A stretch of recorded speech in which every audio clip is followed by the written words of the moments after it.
Ayan mga inday kagtuto, malapit na po matapos dyan ang paggawa ko ng mga corsage dahil nga syempre gabi na at nagpatuloy naman kami pagka umaga, kaya kunting tiis na lang at malapit na matapos yan ang mga corsage ng mga parent at mga estudyante.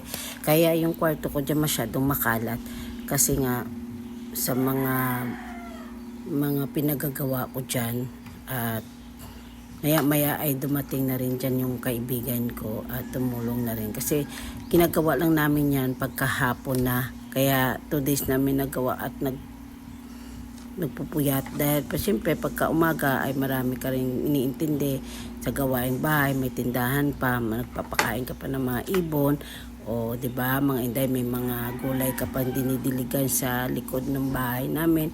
Kaya pagkahapon ng mga tapos ng panangalian, diyan ko na ginagawa yung mga ganyan dahil siyempre wala na akong pagkaabalahan, nakatapos na ako sa gawaing bahay.